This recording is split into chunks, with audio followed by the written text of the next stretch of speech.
Hello everyone. आज हम ये क्वेश्चन सॉल्व करेंगे। Bottom view of binary tree. इस क्वेश्चन में बेसिकली करना क्या है, एक बार प्रॉब्लम स्टेटमेंट आप पढ़ लीजिएगा, फिर मैं बताता हूँ इस क्वेश्चन में बेसिकली करना क्या है।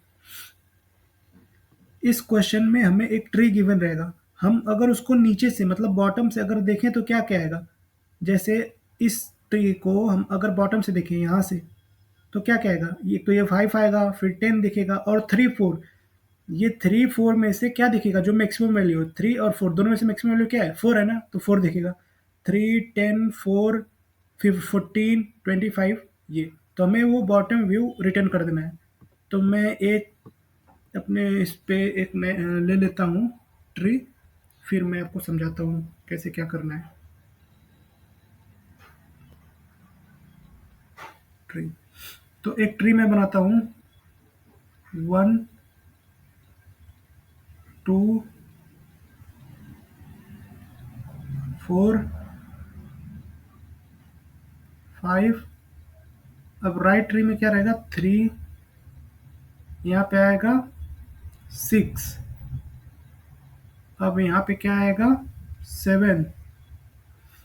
5 का दो वैल्यू क्या है, एक है तुम्हारा 8 और 6 का 5 का राइट वैल्यू क्या है, राइट वैल्यू है हमारा 9। मान लो ये ट्री है, हम इसको क्या कर रहे हैं, हम इसको बॉटम से देख रहे हैं, बॉटम से व्यू कर रहे हैं। ये मान लो हमारा आई है, हम इसको बॉटम से व्यू कर रहे हैं, ई वाई आई। हम इसको बॉटम से व्यू कर रहे हैं, तो बॉटम से व्यू करने में क्या देखेगा, यहाँ पे केवल नीचे से व्यू करेंगे तो क्या क्या एलिमेंट दिख सकता है, ये 4 दिखेगा। हाँ, ये 4 दिख रहा है, तो मैंने इस 4 को यहाँ पे लिख लिया 4। फिर इसके बाद क्या दिखेगा, ये 8 और 2 ये दोनों सेम लाइन में है, तो ये 8 2 तो नहीं दिखेगा ना, 2 तो छुप जाएगा क्योंकि ये 8 और 2 दोनों सेम लाइन में है। ये दोनों सेम लाइन में है, तो 2 छुप जाएगा, 8 दिखेगा। नीचे से देखेंगे तो 8 आ जाएगा। फिर ये 5 और 6 ये दोनों भी सेम लाइन में है, मतलब ये 1 5 और 6 ये दोनों सेम, ये तीनों नोड सेम लाइन में है, 1 5 और 6। तो 1 5 6 में से बड़ा वैल्यू कौन सा है, 6, तो हम 6 ले लेंगे। ये लाइन का हो गया, ये लाइन का हो गया, ये लाइन का हो गया। अब इस लाइन में क्या दिखेगा, इस लाइन में क्या है 3 और 9, ये दोनों एक लाइन में है, तो 3 और 9, ये 9 वाला दिखेगा, नीचे से देखना है तो ये 9 वाला वैल्यू दिखेगा। अब ये वाले, ये लाइन भी कवर हो गया। अब इस वाले लाइन में देखते हैं, लाइन मतलब कि मैं ये बोल रहा हूँ, ये लाइन एक हो गया, ये दूसरा लाइन हो गया, ये तीसरा लाइन हो गया, ये चौथा लाइन में ये है, ये पांचवा लाइन में केवल 7 एलिमेंट है, तो ये 7 यहाँ पे आ जाएगा। ठीक है, 4 8 6 9 7, 4 8 6 9 7।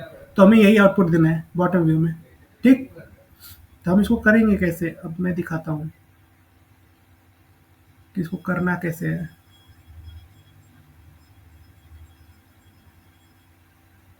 है क्वेश्चन इजी।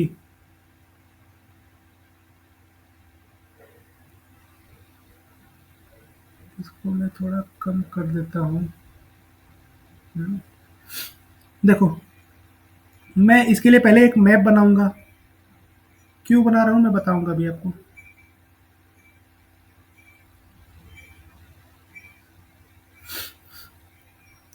ये है हमारा मैप। ये क्या क्या वैल्यू स्टोर करेगा, ये एक तो लाइन, LINE लाइन, और एक नोड। ये हमारी जीरो लाइन है, ये हमारी -1 लाइन है, ये हमारी -2 लाइन है, ये हमारी 1 लाइन है, ये हमारी 2 लाइन है। मतलब -2 में क्या क्या वैल्यू आ रहे हैं, 4। 1 -1 वाली लाइन में क्या क्या वैल्यू है, 2 और है 8। जीरो वाली लाइन में क्या क्या वैल्यू है, 1 5 और 6। 1 वाली लाइन में क्या क्या वैल्यू है, 3 और 9। 2 वाली लाइन में क्या क्या वैल्यू है, 2 वाली लाइन में देखो 7 है। ठीक है, तो अब हम यहाँ पे दो वेरिएबल बना लेते हैं। मान लो एक है हमारा नोड, सॉरी नीचे बनाते हैं थोड़ा, एक है हमारा नोड और एक है हमारा लाइन। इसको मिटा दो। तो अब जीरो पे जाते हैं, ये हमारा मैप है, और एक हमें क्यू भी बनाना पड़ेगा। ये तो मैप हो गया। एक सेकेंड, इसको हम बना लेते हैं, मान लो इसको ले लेते हैं हम क्यू। क्यू, क्यू ये क्या क्या स्टोर करेगा, ये नोड और वो कौन से लाइन में है, वो लाइन की वैल्यू। और एक है हमारा यहाँ पे बगल में ही एक है मैप।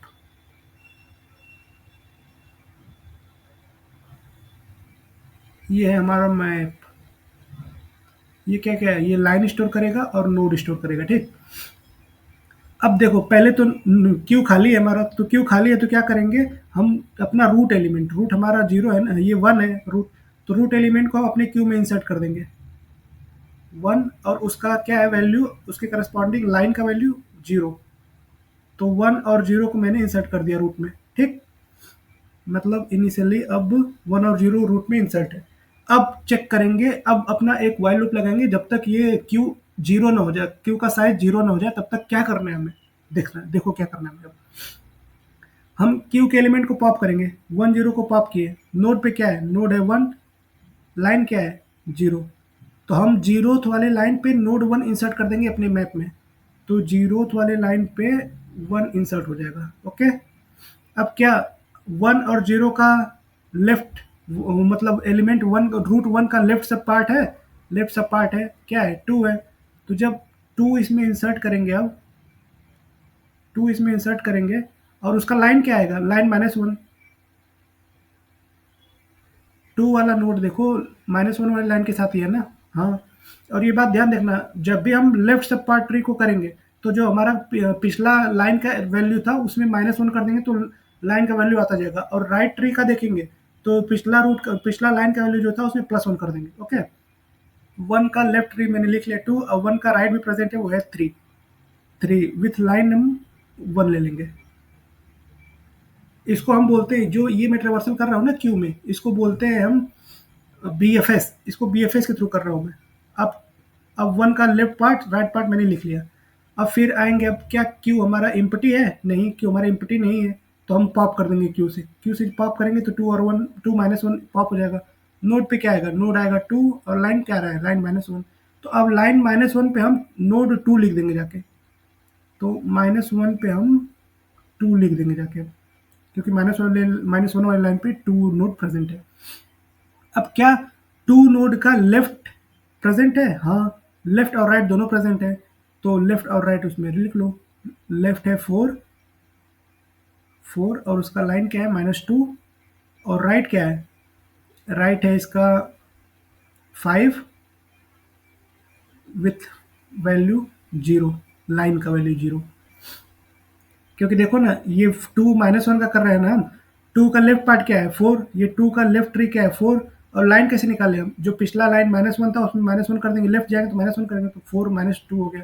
अब टू का राइट में क्या है फाइव, राइट में कर रहे हैं तो जो पिछला लाइन का वैल्यू था उसमें प्लस वन कर देंगे, माइनस वन प्लस वन क्या हो गया जीरो, तो फाइव और जीरो, तो टू माइनस वन पॉप कर लिया मैंने, तो उसका लेफ्ट ट्री और राइट ट्री भी मैंने लिख दिया, और मैंने उसको माइनस वन लाइन पे टू इंसर्ट करा दिया।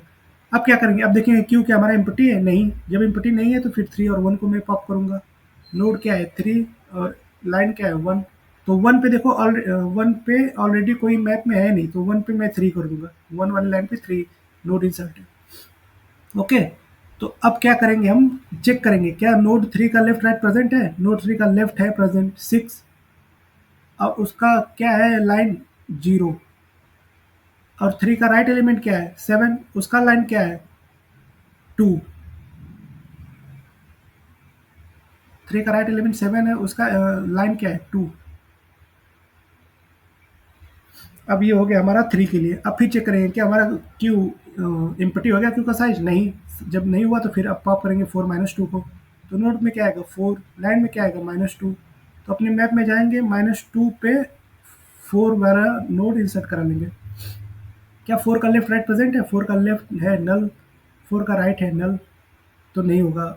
फिर आएंगे, अब क्यू को चेक करेंगे, क्या क्यू हमारा नल हो गया, क्यू का साइज नल है नहीं, तो क्या पॉप करेंगे फाइव और सिक्स, फाइव सॉरी फाइव और जीरो, तो नोड में क्या आ गया हमारा फाइव, और लाइन में क्या आ गया हमारा जीरो। देखो अब लाइन जीरो में ऑलरेडी हमारा वन प्रेजेंट है, पर अब नोड पे फिर से आए हम, लाइन जीरो पे दोबारा आ गए, तो अब नोड जीरो पे क्या है फाइव, तो इस लाइन वन को मतलब नोड जीरो पे वन को हटा के नोड वैल्यू अब फाइव इंसर्ट करा देंगे। क्यों, क्योंकि अब फाइव आया है, फाइव का लेफ्ट प्रेजेंट है, फाइव का लेफ्ट एट है, और जीरो था उसका इनिशियल लाइन का वैल्यू, तो अब एट को माइनस वन के साथ इंसर्ट कर देंगे। 8 को -1 और 5 का राइट क्या है 6 1 6 उसका लाइन उसके करस्पॉन्डिंग 1 आ जाएगा। ठीक। और यहाँ से देखा जाए तो 5 का लेफ्ट वैल्यू क्या है 8 उसका लाइन नंबर क्या है -1 लाइन में है। 5 का राइट वैल्यू क्या है 9 उसका राइट एलिमेंट क्या है मतलब लाइन नंबर कौन सी लाइन में है 1।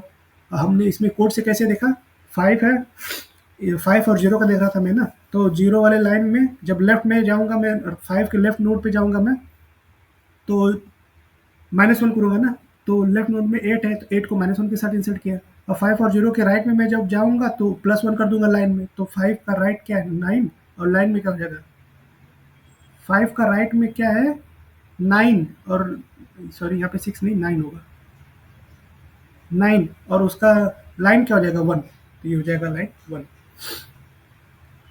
अब मैं चेक करूंगा 0 पे 5 हो गया। अब मैं चेक करूंगा क्या क्यू एम्प्टी है, नहीं क्यू एम्प्टी नहीं है, तो अब मैं 6,0 को पॉप कर लूंगा। नोड क्या है 6 लाइन क्या है 0। अब अपने मैप में मैं जाऊंगा 0 वाले लाइन पे 6 नोड डाल दूंगा 5 पड़ा है अब 6 हो जाएगा यहाँ पे। अब 6 का लेफ्ट राइट कोई है प्रेजेंट 6 का लेफ्ट राइट नहीं, तो फिर से वापस क्यू का साइज देखिए अभी भी एम्प्टी नहीं है, तो 7 और 2 को पॉप किए 7 और 2। अब वही लाइन नंबर 2 पे नोड 7 डाल देना है मैप में, तो 2 की पे वैल्यू 7 इंसर्ट कर देना है। फिर 7 का लेफ्ट राइट प्रेजेंट है 7 का लेफ्ट है नल 7 का राइट है नल, तो क्यू में कोई और वैल्यू इंसर्ट नहीं होगी। 8 और -1 को लेते हैं 8 और -1 -1 वाले लाइन पे जाके 8 डाल देना है। -1 वाले लाइन पे 2 पड़ा है उसको हटाओ उसको वहाँ पे 8 डाल दो, तो 8 का क्या लेफ्ट राइट प्रेजेंट है कुछ 8 का लेफ्ट हैंडल 8 का राइट हैंडल, तो कोई वैल्यू इंसर्ट क्यू में नहीं होगी। अब क्या है 9 और -9 और 1 सॉरी 9 और 1 है 9 नोड और 1 है लाइन, तो 1 वाले लाइन पे 9 नंबर नोड डाल दो, तो 1 वाले लाइन पे 3 था अब 9 हो गया। ठीक। अब फिर 9 का लेफ्ट राइट प्रेजेंट है कुछ 9 का है लेफ्ट नल तो 9 का है राइट नल, तो क्यू में इंसर्ट नहीं होगा। क्यू में क्या इंसर्ट कर रहे हैं हम क्यू में उस नोड का लेफ्ट राइट वैल्यू इंसर्ट कर रहे हैं अलॉन्ग विद द लाइन। ठीक है। अब हो गया हमारा क्यू का साइज इम्पटी, क्योंकि मैंने सारा पॉप कर लिया सारा एलिमेंट को मैंने ट्रेवर्स कर लिया। अब जब क्यू का साइज इम्पटी हो जाएगा तो मैं अपने इस मैप में आऊँगा। मैप इनिशियली क्या करता है मैप हमारा जो भी स्टोर कराता है वैल्यू उसको इंक्रीजिंग ऑर्डर ऑफ कीज के फॉर्म में रखता है ना, तो मैं क्या बोल रहा हूँ आपको बताता हूँ। जो मैप में हमारा वैल्यू सेव है ना वो ये रहेगा। सबसे छोटा एलिमेंट क्या है सबसे छोटा -2 है की अलॉन्ग विथ की, तो -2 पे क्या स्टोर है -2 पे हमारा है 4। फिर उसके बाद -2 के बाद सबसे छोटा एलिमेंट क्या है -1। -1 पे क्या स्टोर है -1 पे 8। फिर उसके बाद है 0 0 पे क्या स्टोर है 6 6। फिर उसके बाद 0 के बाद 1 आएगा 1 पे क्या स्टोर है 9। फिर 1 के बाद आएगा 2 2 पे क्या स्टोर है 7। हो गए सारे एलिमेंट 1 2 3 4 5 1 2 3 4 5। हाँ हमारा मैप में ये अब रहेगा स्टोर, क्यों क्योंकि मैप है ना ये वैल्यू मैंने सेम लिखा है, बस यहाँ पे सॉर्टेड ऑर्डर में हो गया ना, क्योंकि मैप क्या करता है वो सॉर्टेड ऑर्डर में डेटा को सेव करता है अलॉन्ग विथ की के फॉर्म में सॉर्ट करेगा उसको। ये है अब हमारा करेंट मैप। मैप में जो भी वैल्यू स्टोर होगा वो ये रहेगा। तो अब आइटरेट करेंगे मैप को और उसमें नोड की वैल्यू लिखते जाएंगे। -2 पे क्या है 4 है 4 लिख दिया मैंने। फिर क्या -1 8 है 8 लिख दिया मैंने। फिर क्या आएगा 0 0 पे 6 है 6 लिख दिया मैंने। फिर क्या आएगा 1 1 पे 9 है 9 लिख दिया मैंने। फिर क्या आएगा 2 2 पे 7 है 7 लिख दिया मैंने। फिर क्या कोई वैल्यू है नहीं, तो ये हमारा हो गया bottom view of binary tree. देखो ये सेम आ गया कि नहीं 4 8 6 9 7, ये देखो 4 8 6 9 7 सेम आ गया ना, तो ये होगा हमारा bottom view of binary tree. Time complexity और स्पेस कॉम्प्लेक्सिटी की बात हो जाए इसकी अगर, तो टाइम क्या लग रहा है ऑर्डर ऑफ एन ही लग रहा है ना, क्योंकि हम इसको क्यू को आइटरेट कर रहे हैं। ठीक है। और स्पेस कॉम्प्लेक्सिटी क्या है इसका स्पेस कॉम्प्लेक्सिटी देखा जाए अगर, तो एक तो ऑर्डर ऑफ एन लगेगा ये क्यू बनाने में, एन का मतलब है कि नंबर ऑफ नोड ओके, और एक लगेगा ऑर्डर ऑफ एन ये मैप बनाने में, तो ये similar to order of N ही रहेगा 2n हो जाएगा ये टोटल ऑर्डर ऑफ 2n पर ये similar to order of N, तो space complexity order of N, time complexity order of N. समझ आ गया? अब हम इसका कोड दिखाते हैं।